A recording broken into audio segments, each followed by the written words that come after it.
Have you ever felt like nobody? There lived a boy named Shahmi. He was once known as a friendly, funny guy in his campus.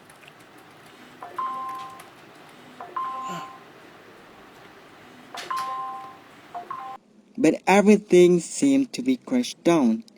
Well, it was all started by a single text message online, and since then, hatred was all around him.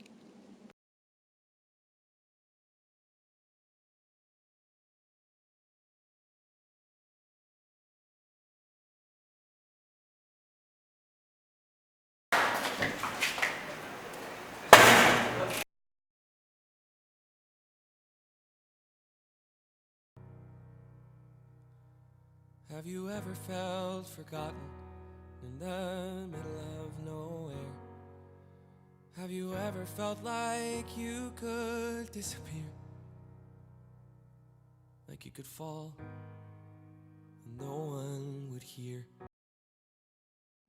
Luck Lady was on his side when there was actually someone who cared about him, that noticed every changes in him.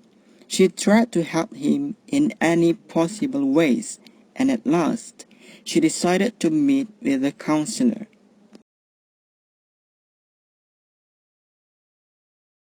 You start to get the social media apps that we're familiar with today that often connect your sort of physical persona with an online identity, you don't see disinhibition in the same way, at least not the Suler version of it where it's driven by anonymity, right? Because you're not anonymous. In fact, you're more tightly tied to some of those things than otherwise.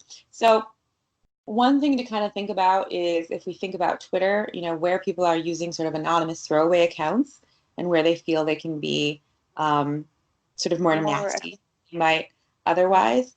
But there's a sort of a different effect going on where people are just not nice, and perhaps because those folks are outside of a network that can sanction them, even though it's their sort of real identity.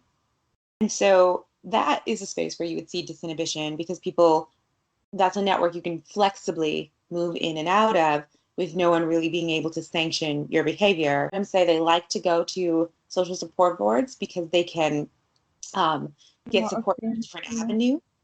Sometimes support for things that might be stigmatized in their immediate community, right? Whether it's an identity or a disease or something, and they're afraid of how people in their immediate community will think about them, they can get support by going to an online space. So that's disinhibition too. So disinhibition doesn't necessarily lead to these sort of negative behavior, but it is the sort of separation of one performance of self online from another performance of self in a network that knows you. Well, not everything would stay on the same spot forever.